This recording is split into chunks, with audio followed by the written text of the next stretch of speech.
C'est officiel, il n'y aura pas de village de pêche blanche à la baie cet hiver. 10 propositions économiques pour la région du Saguenay-Lac-Saint-Jean. L'organisme de bassin versant du Saguenay à l'assaut de la conservation d'eau.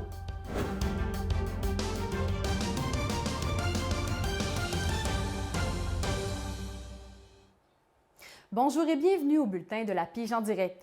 C'est officiel, il n'y aura pas de village de pêche blanche à la baie cet hiver. La ville de Saguenay et Contact Nature en ont fait l'annonce ce matin. La décision a été prise en raison de la glace trop mince. Charlotte Dubois était sur place. Aucune cabane sur la baie des Ha-Ha cet hiver, c'est une décision difficile à prendre, mais nécessaire pour la sécurité des pêcheurs. On ne pouvait pas garantir la sécurité complètement, puis nous autres, notre premier rôle, c'est de s'assurer que tout soit sécuritaire. On a eu la mesure des glaces. On pouvait peut-être commencer à déneiger au niveau de l'anse à Benjamin. Par contre, on ne pouvait pas arriver puis garantir toutes les cabanes avec le poids. Néanmoins, la pêche blanche en soi n'est pas interdite. Les fanatiques devront seulement se tourner vers l'usage de tentes ou encore la pêche en plein air. Pour les années à venir, moi je pense que l'avenir est aux cabanettes, aux petites cabanes portatives, les tentes.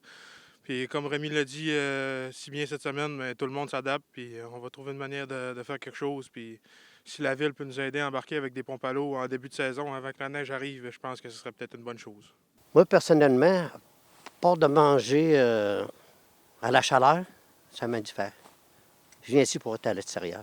Puis surtout avec les températures qu'on a, c'est assez adéquat, là. On ne peut pas se plaindre.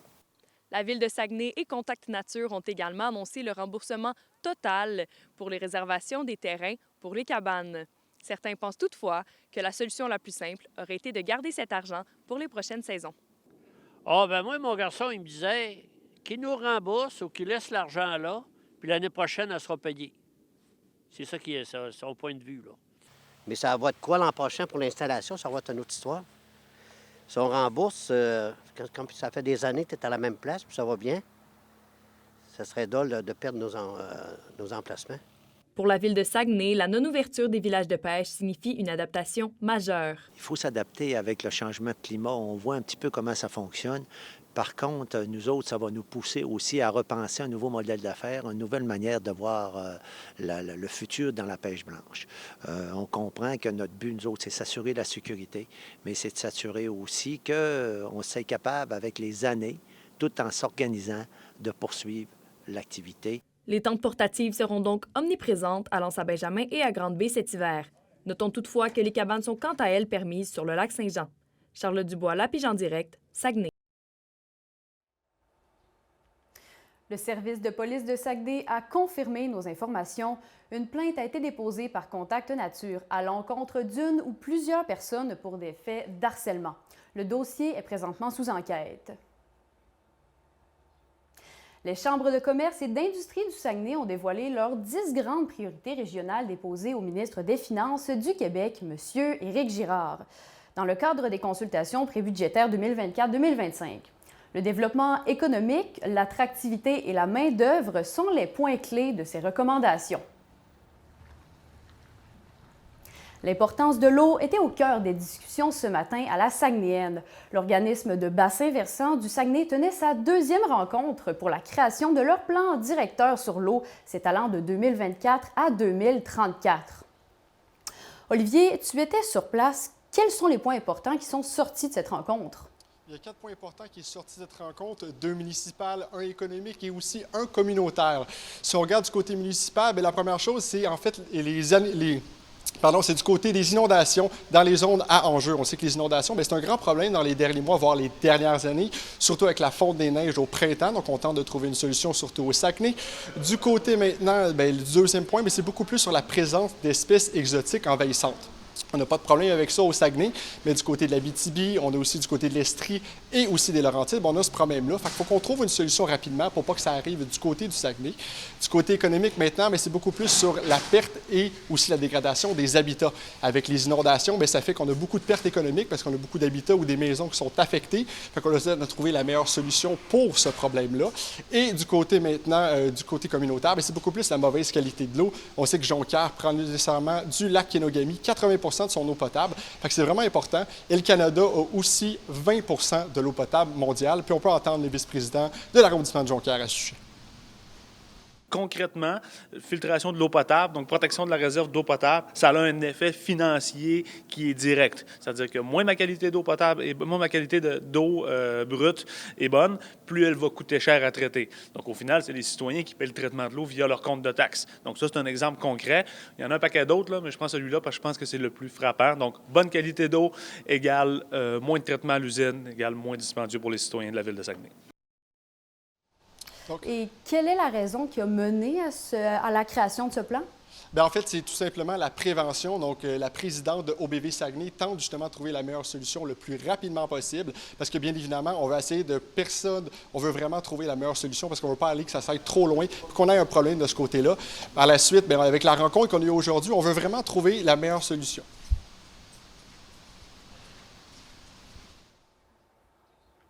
Après la pause, un nouveau projet de loi pour protéger les jeunes athlètes.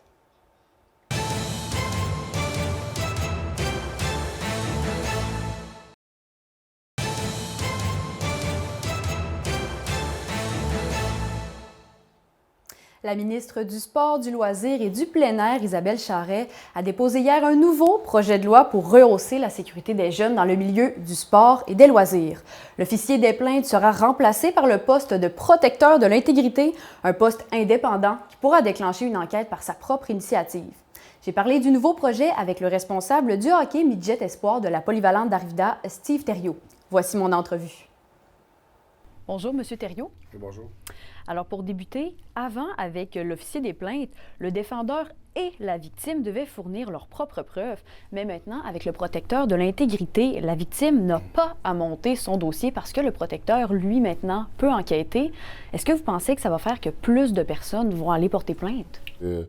Avec le comité des plaintes, là, un tel processus, je pense qu'avant de porter de la plainte officiellement, que ce soit le jeune ou les parents qui accompagnent le jeune, en se faisant expliquer là, du fonctionnement, des procédures à suivre là, par rapport au comité des plaintes. Peut-être que la lourdeur, justement, là, de fournir sa preuve, ces choses-là, puis l'implication que devait avoir, on va dire, la victime, si on peut dire.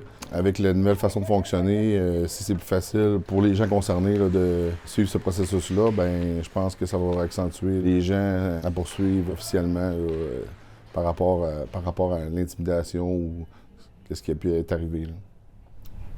Et dans le nouveau projet de loi, Québec a demandé des vérifications d'antécédents judiciaires pour toutes les personnes qui vont souvent être en contact avec les jeunes dans le sport, dans les entreprises et même les organismes maintenant, comme les camps de jour.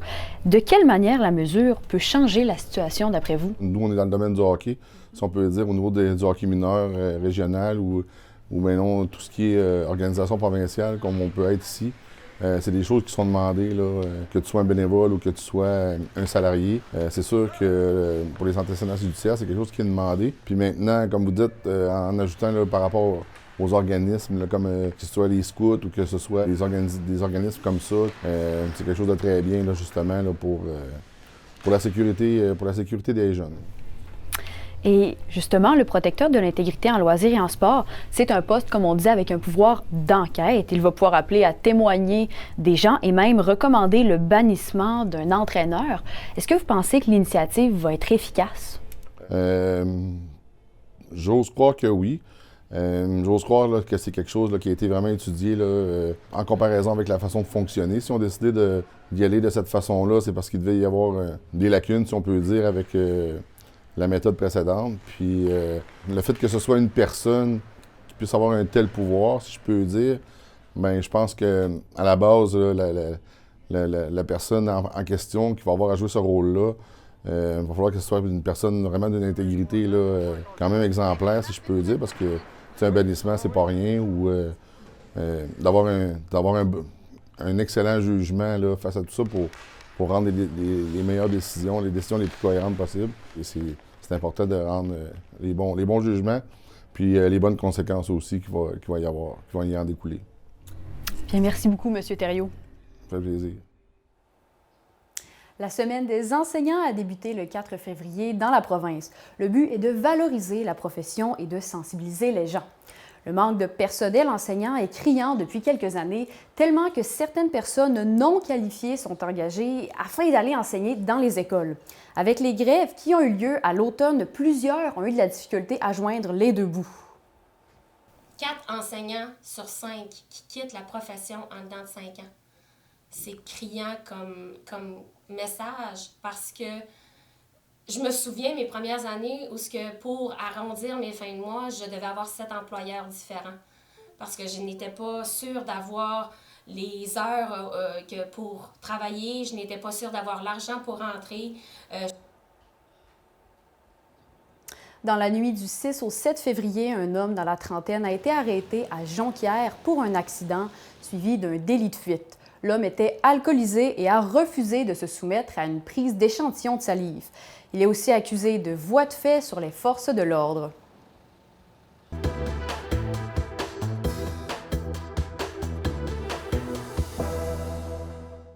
Antoine, c'était une belle journée aujourd'hui. À quelle température les gens ont-ils eu droit?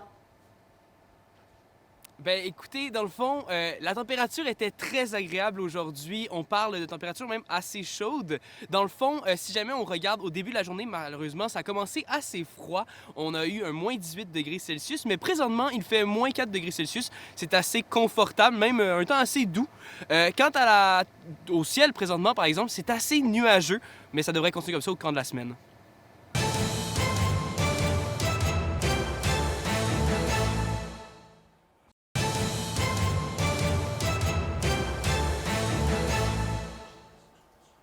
L'anxiété gagne les employés de la SAC depuis plusieurs semaines. La direction de la Société d'État a récemment annoncé une réduction du nombre d'heures de travail et la coupe de 64 emplois. Les salariés dénoncent une situation d'auto-sabordage de l'entreprise. Théo Laroche nous explique la situation. C'est une entreprise qui se porte bien et pourtant aujourd'hui, ses employés sont anxieux. L'entreprise d'État a réalisé un résultat net de 1,4 milliard en 2022-2023. Le chiffre est en augmentation de 5,6 points par rapport à l'année précédente. C'est dans ce contexte que la direction a annoncé la suppression de 64 postes ainsi que la réduction des horaires d'ouverture de plusieurs succursales. La décision a été accueillie par les syndicats comme très injuste. On doit refuser des congés, on doit refuser des vacances. Toute l'année, les gens chez nous, ils ont travaillé en sous-effectif. On n'a pas été capable de redonner nos besoins. Puis quand on arrive à la fin de l'année, plutôt que nous remercier avec ça, parce qu'on avait normalement une création de postes, un affichage avec environ une soixantaine de postes qui étaient prévus cette année, bien, les SAQ les ont coupés dans la totalité. Avec les récentes décisions de la direction, les employés auront beaucoup moins de temps à consacrer aux clients. Le syndicat dénonce une aberration stratégique de la part de l'entreprise. Les heures qu'on doit couper, qu'on peut couper, on est tellement au minimum en succursale. Là, rendu là, c'est qu'on coupe toutes des heures qui sont attitrées au service conseil. Bien, ça va faire en sorte indéniablement que les ventes vont aller à la baisse. Un client accompagné par nos services conseils va acheter en moyenne 20 % de plus, entre 20 et 25 % de plus. Fait que, tu sais, quand je vous parle d'auto-sabotage, c'est un peu ça. Le secteur est également impacté par une crise d'attractivité. Il y a beaucoup trop d'employés par rapport au nombre d'heures garanties, ce qui pousse la main-d'œuvre à aller voir ailleurs. Quand on embauche un temps partiel chez nous actuellement, il doit être disponible tout le temps, les soirs, les fins de semaine, mais on ne lui garantit pas d'heures. Depuis un an, syndicats et direction négocient une convention collective. L'entreprise veut notamment reprendre son droit de fermer des succursales. Et puis aussi, elle veut centraliser toutes les commandes des agences en les rendant automatiques. Ces deux mesures menacent de fait de nombreux emplois. Le syndicat en tout cas se réunira en assemblée générale le 25 février pour voter une grève perlée de 15 jours. Ici Théo Laroche, La Pige en direct, Saguenay. L'Association pour la santé publique du Québec aimerait voir la limite d'alcoolémie au volant à 0,05 g d'alcool par 100 ml de sang plutôt qu'à 0,08. La limite souhaitée est la même dans toutes les provinces canadiennes, sauf en Saskatchewan.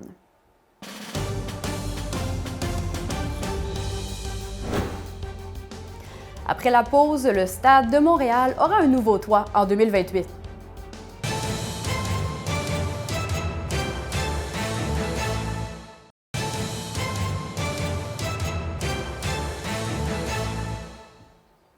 Le Stade olympique de Montréal aura un nouveau toit en 2028. C'est ce qu'a annoncé la ministre du Tourisme, Caroline Proulx.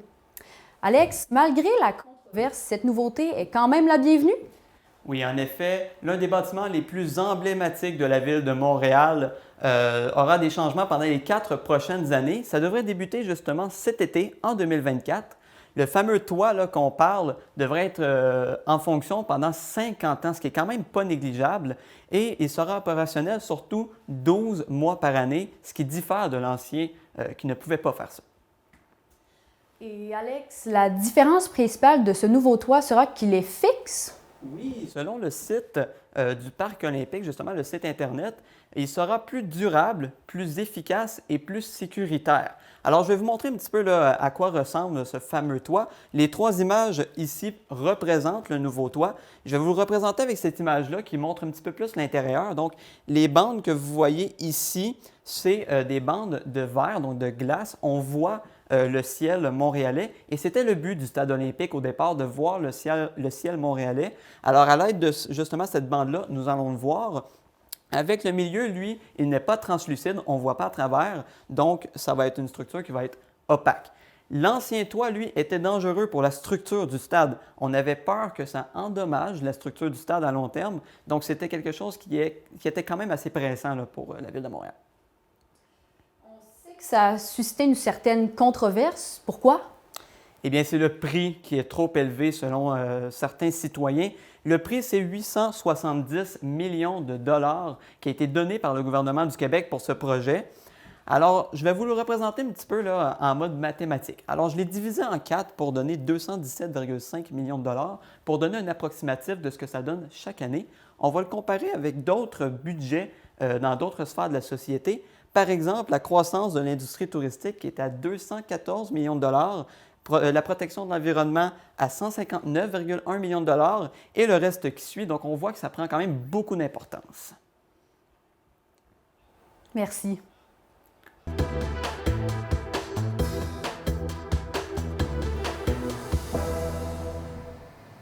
Antoine, quel temps fait-il présentement dehors? Eh bien, écoute, Lauriane, présentement, le temps à l'extérieur est très agréable. Il fait encore moins 4 degrés Celsius. Et écoutez, une température qui peut être, certains, un peu frisquet, mais qui ne fait pas en sorte que les gens ne viennent pas. Présentement, je me trouve à Saguenay-en-Neige, comme vous pouvez le voir derrière moi, et plusieurs personnes se trouvent sur place. Quant au ciel, présentement, c'est assez nuageux encore une fois, mais ça devrait être comme cela pour le restant de la semaine. Donc, on se tient au courant juste après pour la météo des prochains jours.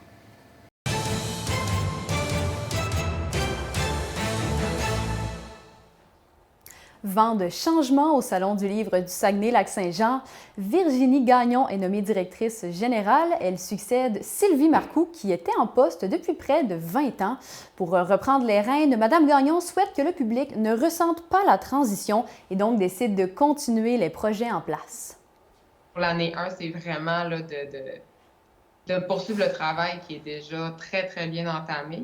Puis, je dirais que c'est plus les petites nouveautés du Salon du livre des dernières années là, qui sont à poursuivre, à donner un petit peu là, d'amour puisqu'ils sont dans leur début. Là. Donc, la tournée dans les CPE du Lac-Saint-Jean. Donc, ça, c'est tout récent. Donc, on veut continuer de le promouvoir puis de trouver aussi du financement pour ce volet-là.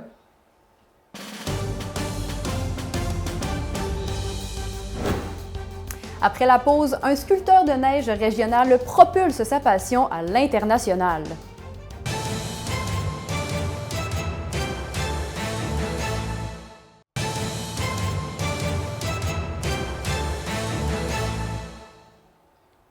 Champion à 3 reprises de Saguenay-en-Neige, le natif de la région, Louis-Gabriel Jean, a parcouru des milliers de kilomètres pour pratiquer sa passion.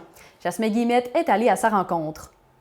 On est allé, mettons, au Japon, on est allé en Russie, on est allé en Italie, on est allé 3 fois à Valloire parce qu'on... Alors que Louis-Gabriel Jean et son équipe ont sculpté de la neige de partout dans le monde, c'est chez eux à Saguenay-en-Neige que tout a commencé. Voilà, dans le fond, on a commencé ici à Saguenay-en-Neige. Puis on a commencé amateur, puis un moment donné, on a décidé de commencer professionnel en 2012 précisément. Champion de l'édition 2016 de Saguenay-en-Neige, SAG Sculpte s'est mérité un laissez-passer pour le concours international de sculpture sur neige en France. Puis il y a eu une année qui ont commencé un échange avec Valloire finalement. Quand on remportait le premier prix à Saguenay-en-Neige, bien Valloire envoyait une équipe ici, puis Saguenay-en-Neige envoyait une équipe à Valloire. Puis on a remporté cette année-là. Fait qu'on est allé à Valloire en 2017. Louis-Gabriel est en bonne compagnie pour confectionner ses pièces d'art. La principale équipe, c'est moi puis ma blonde, Karen Blackburn. Puis on a comme 2-3 membres là, qui s'échangent, là, tout dépendant de la disponibilité, parce que c'est sûr ça prend de la disponibilité pour faire ça, des congés. Le membre plus officiel, c'est un ancien collègue de travail, là, Danny Ouellette. Puis sinon, il y a mon père puis mon beau-père là, qui nous aident. Là. Et il a même déjà commencé à former sa relève. Ses 2 enfants l'ont aidé dans sa confection des murs entourant le site de Saguenay-en-Neige. Tranquillement, pas vite, comme cette année, là, mon plus vieux, il a bientôt 12 ans.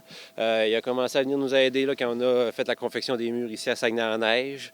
Il commence à s'intéresser, c'est le fun, là, puis il est fier de ça. Puis mon plus jeune aussi, tranquillement, pas vite, là, ça l'intéresse. Saguenay-en-Neige était la dernière compétition de la saison pour l'équipe de Louis-Gabriel Jean. Toutefois, il laisse la porte ouverte à des compétitions à l'étranger dès l'année prochaine. Ici Jasmin Guillemette, La Pige en direct, Saguenay. La 33e édition du Festival de musique du Royaume du Saguenay-Lac-Saint-Jean, qui se déroulera du 19 avril au 12 mai 2024, revient cette année avec une nouvelle image de marque. La période d'inscription se poursuit jusqu'au 24 février sur le site Internet de l'organisation.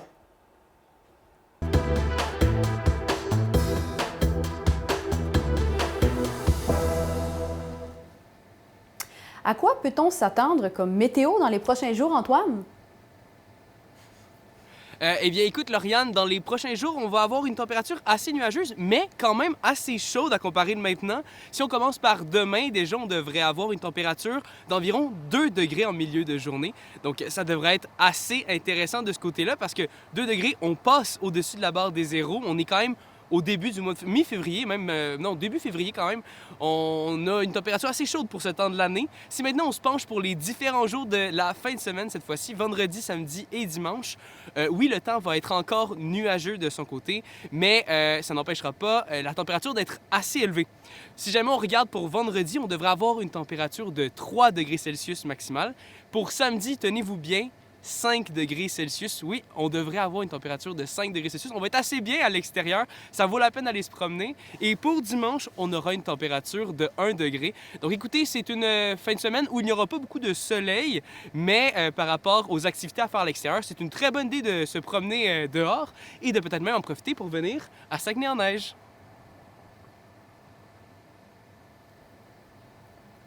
C'est ce qui complète cette édition de La Pige en direct. Nous rappelons que vous pouvez nous écouter sur notre chaîne YouTube La Pige ATM. Merci d'avoir été avec nous et bonne soirée.